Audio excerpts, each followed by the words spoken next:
I never thought the premise of this show would be so enjoyable. Welcome to Japan, a place full of respectful individuals, where even the crime bosses, the yakuza they are called, wear very clean and presentable suits, while at the same time looking after their respective communities by protecting them from other quote-unquote yakuza families that want to encroach on their territory. So this is them by day, walking a child to school, and by night, well, Dude, stop, let me go. yeah, killing everyone they dislike may be a little bit of teensy-wincy crime, but forget about all that. The show is about all the good shit that one of the most meanest fed members of the Yakuza does on the daily. Now, everything starts with this little girl Hyouka. When Hyouka moves in to live with her father, this guy, the boss of this branch of the Yakuza, Toru, his underling, or as I like to call him, the boss's personal bit, is the Yakuza member tasked with looking after his daughter while she stays with him. The big man boss makes Toru do this job because Toru has become too violent and needs to chill. Foolproof plan, huh? Let's put this literal murderer in charge of my daughter's care. What could go wrong? Also, since her father is too busy to spend time with his own daughter, he's a bad dad. Oh well, you got a new father, Hyouka.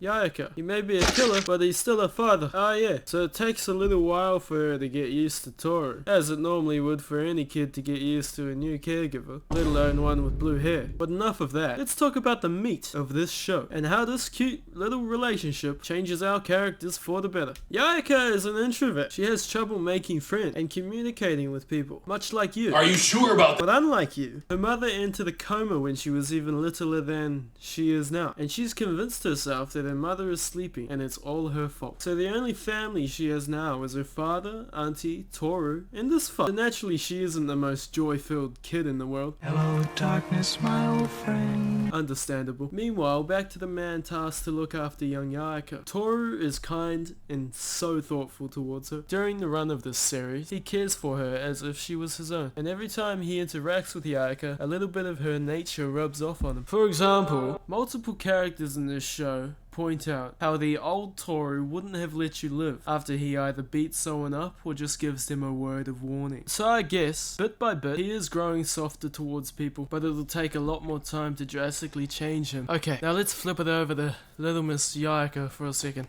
In the beginning, she is afraid of Toru, and pretty much just having the idea of some strange man being the one to look after you instead of your own father must have been pretty hard on her. But nonetheless, she very quickly warms up to him, and in turn being able to be around him and that other guy helps her to be more approachable as a person, as opposed to what she was before. Something Toru does a lot is comfort Hyouka when she is down. Like for example, she has one of those take a parent to school days coming up, and for obvious reasons she can't take her mum, you know, because she's been out cold for a few years. She can't let her dad know because he's a cunt, and even if she did, he'd just be too busy for her anyway. And since she doesn't fully trust Toru yet, she doesn't want him to find out either. So what does she do? Nothing.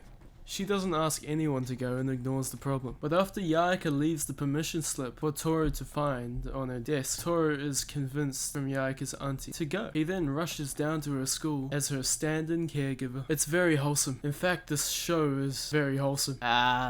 Apart from scenes of like this, of course.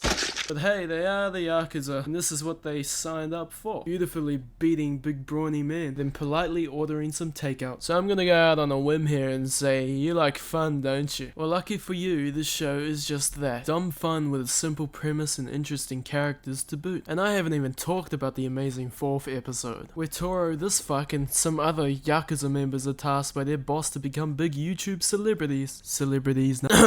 And the best thing is, the Mad Lads actually succeed. After that, they become big-time streamers, posing as the Yakuza, gaining fans from across Japan and the world alike. But wait, there's more. They then go on tour singing their souls out as a boy band. You can't make this shit up, man. Or maybe you can. You just gotta be really high. Oh, and one more thing. This episode was made to give the animation team some extra time for them to make the real episode 4. So you know a show's good when I'm praising a filler episode. What's crazy to me is that it fit in as well as it did, which is probably due to this show's wacky out-of-the-gate nature, which comes back to why I think it's a fun show. The Yakuza's Guide to Babysitting can do whatever it likes, and still be entertaining because of the inherent wacky premise it sets up. It may have serious tones and themes of Toru and Hyouka, and how they change and develop one another, but who says a bit of fun can get in the way of good character development? Just look at Ruby. Oh wait, that's a bad example. Well, If you made it this far, you are truly one of the goats, and I think you should maybe subscribe. Wink wink, wank. Oops. Okay,